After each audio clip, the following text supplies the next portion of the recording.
Hello dear student, welcome back over YouTube channel more life education. आपका हमारा YouTube channel more life education पर फिर से बहुत बहुत स्वागत है। आज हम फिर से एक नया शानदार जानदार नया टॉपिक लेकर आए हैं जिसका नाम है एडिशन ऑफ एल्जेब्रिक एक्सप्रेशन, जिसे हिंदी में बोलते हैं बीजगणितीय व्यंजकों का योग।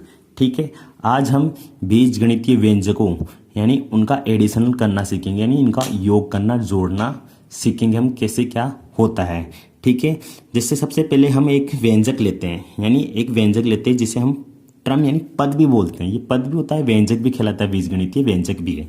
ठीक है, जैसे ये 5 है, जिसके अंदर 5 क्या है, एक नंबर्स पार्ट है, यानी नंबर्स पार्ट यानी संख्या वाला भाग है। ठीक है, और ए क्या है, वेरिएबल पार्ट यानी अचर भाग। ठीक है, इन दोनों का मल्टीप्लिकेशन होके यानी 5 और ए का मल्टीप्लिकेशन होके क्या बनता है, ट्रम बनता है, यानी पद बनता है, जिसे हम कहते हैं ट्रम। ठीक है, यानी पद कहते हैं। ठीक है, ये हो गया।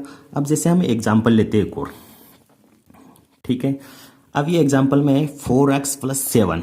ये दोनों क्या है, ये दोनों पद है, इसमें 7 भी एक पद ही है। ठीक है, इसके अंदर देखो एक नंबर्स पार्ट क्या हो गया, संख्या वाला भाग, और वेरिएबल पार्ट क्या है, अक्स है, जिसे हम वेरिएबल पार्ट को हिंदी में क्या बोलते हैं, चरपद। ये दोनों एक क्या है, मिलकर एक ट्रम बनाता है। ये भी एक ट्रम यानी ये, परंतु इसका नाम दूसरा हो गया, कांस्टेंट ट्रम हो गया, यानी अचर पद हो गया इसका नाम। वैसे ये दोनों पद हैं, परंतु ये इसके साथ वेरिएबल नहीं होते, क्या हो गया, कांस्टेंट ट्रम हो गया, ये एक अचर पद कहलाया। ठीक है ना। अब चलते हम इनके एडिशनल यानी योग, इनके एडिशनल मतलब योग के बारे में देखते हैं कैसे क्या योग होता है, इनका जोड़ कैसे होता है। ठीक है, जैसे मैं क्वेश्चंस लेता हूँ कुछ, ये क्वेश्चंस है। ठीक है, ये क्वेश्चंस है।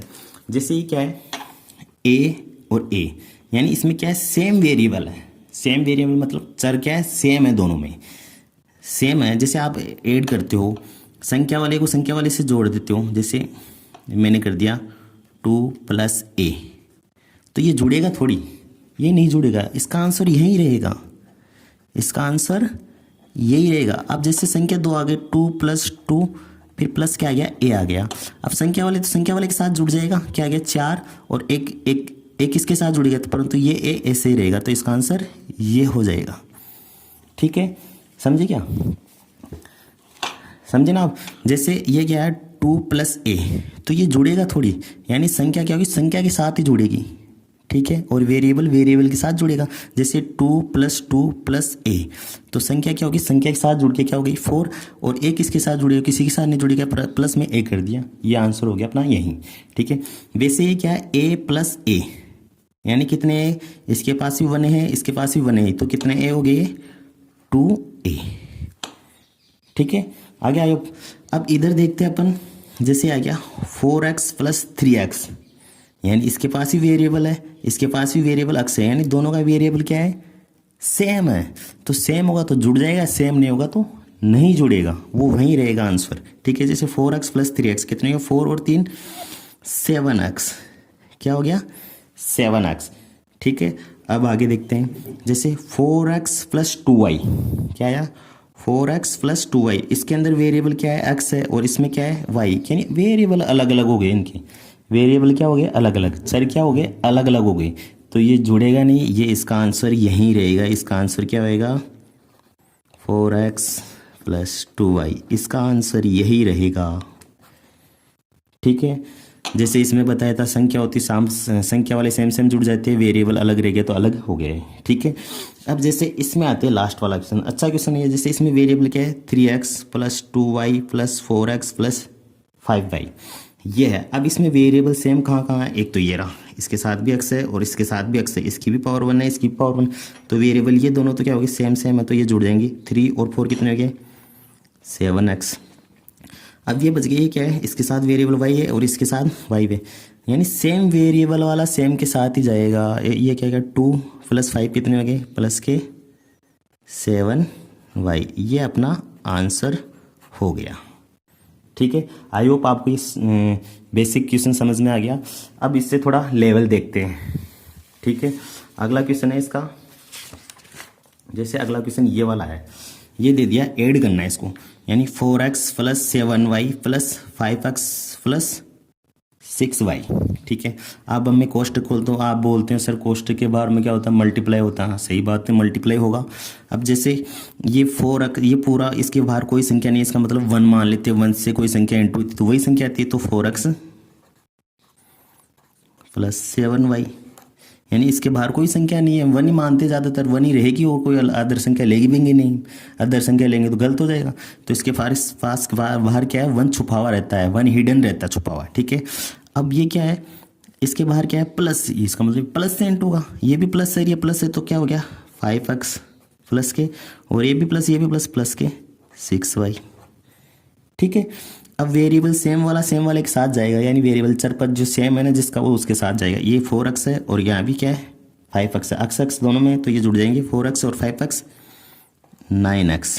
ठीक है, अब इसके देखिए वेरिएबल क्या है y, और इसका भी क्या है वेरिएबल y, ये दोनों साथ साथ जुड़ जाएंगे, तो 7 और 6 क्या हो गए 13y, यानी 13y। ये अपना आंसर हो गया। ठीक है, आई होप आपको ये समझ में आ गया।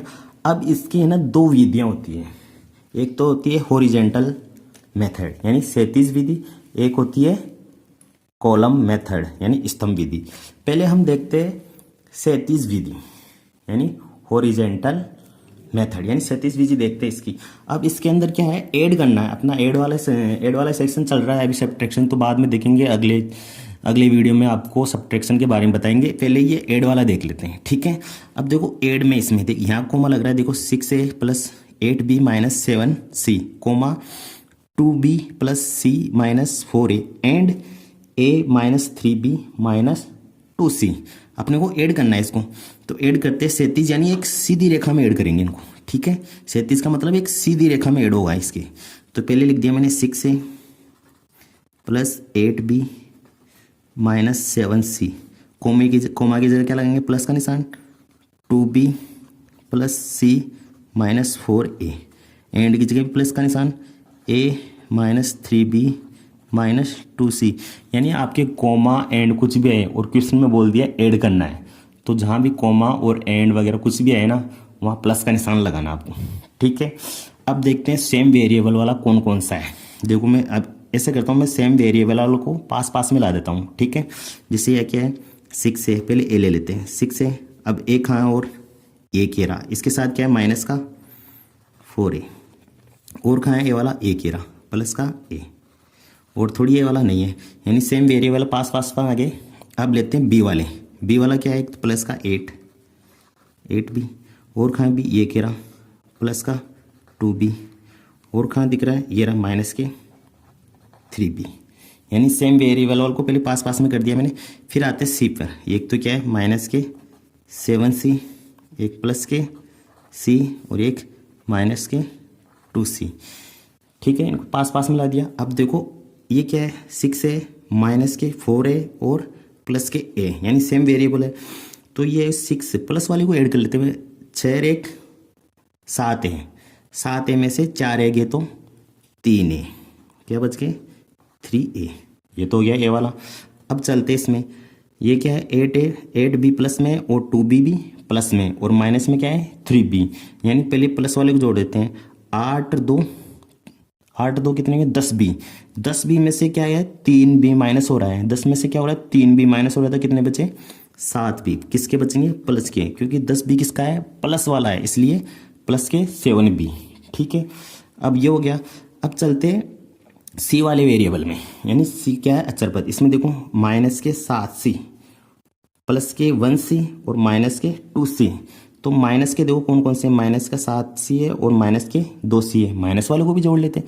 माइनस के 7c और माइनस के 2c कितने हुए 9c, कितने हो गए 9c हो गए, माइनस के क्या हो गए 9c, मैं लिख देता हूँ यहाँ माइनस के 9c और प्लस का क्या है 1c, प्लस का क्या है 1c है, तो 9 में से 1c गया, यानी एक माइनस और एक प्लस का चिन्ह आता है, तब क्या होती है संख्या घटती है। तो 9 में से 1c गया तो कितना बचा 8c बचा, और संख्या किसकी बड़ी है माइनस वाली, तो माइनस का 8c, ये अपना आंसर हो गया। ठीक है, यानी हॉरिजेंटल मेथड यानी क्षैतिज विधि, यानी एक सीधी रेखा में ये हो गया अपना क्वेश्चन सोल्व है। ठीक है, अब इसी क्वेश्चन को हम कॉलम मेथड से देखते हैं, यानी स्तंभ विधि से। किससे? स्तंभ विधि से। अब मैं स्तंभ विधि से करता हूँ। जैसे पहले ए वाले 6A, फिर आ गया 8A प्लस के 8B सॉरी, फिर माइनस के 7C। कॉलम में नहीं, कॉलम में जचाएंगे, ये प्लस का है। ठीक है, ठीक है। अब चलते हैं, ये तो इतना तो लिख लिया। अब क्या है? 2B किसके हैं? प्लस के। B के नीचे आ जाएगा प्लस के 2B, फिर क्या है? प्लस के C। ठीक है, फिर क्या है? माइनस के 4A। ठीक है, फिर आगे चलते हैं A किसका? इसका है कोई चिन्ह नहीं, प्लस का A। फिर क्या है? माइनस के 3B, फिर क्या है? माइनस के 2C। अब इसको सॉल्व करते हैं। अब इसको सोल्व करेंगे, किधर से भी सोल्व कर लो। जैसे ये कर लिया मैंने, 6 क्या है? प्लस में, और ये भी क्या है? प्लस में। 6 और 1 7A, 7A में से 4 गए कितने? माइनस के 4A गए तो कितने बचे? 3A किसके? प्लस के। ठीक है, अब जाते हैं 8B और 2B, यानी 8B और 2B, ये दोनों किसमें? प्लस के। प्लस वालों को ऐड कर लेते हैं अपन पहले। ठीक है, 8 और 2 कितने? 10B हो गए। 10B में से क्या हुआ? माइनस के 3B कम हो रहे हैं तो कितने बचे? प्लस के 7B। ठीक है, अब इधर आते हैं, ये भी क्या है? माइनस के 7C और माइनस के 2C, यानी माइनस के 7C और माइनस के 2C। तो माइनस माइनस वाले को ऐड कर लेंगे तो माइनस के कितने हो गए? 9C, माइनस के 9C हो गए। ठीक है, माइनस के 9C में से 1C चला जाएगा तो प्लस का 1C जा रहा है तो कितने बचेंगे? माइनस के 8C। तो यह क्या आ गया? माइनस के 8C। यही अपना आंसर हो गया। यानी स्तंभ विधि से भी ये आंसर आ रहा है। देखो 3A प्लस के 7B माइनस के 8C, यानी सब ये दो तो प्लस में आ रही है, ये माइनस में आ रहा है। और 37 विधि से भी ये आ रहा है, प्लस के 3A और प्लस के 7B और माइनस के 8C, यानी दोनों मेथड से यही आंसर आएगा। कोई सी भी विधि से करो, परंतु आपको क्वेश्चन में बोल दे कि स्तंभ विधि से करो या 37 विधि से करो तो उसी विधि से आपको करना पड़ेगा। आई होप आपको हमारा वीडियो पसंद आया है। यदि आपको हमारा वीडियो पसंद आता है तो इसको लाइक कीजिए, चैनल को सब्सक्राइब कीजिए और आपके फ्रेंड्स के पास बहुत ज़्यादा शेयर कीजिए। धन्यवाद।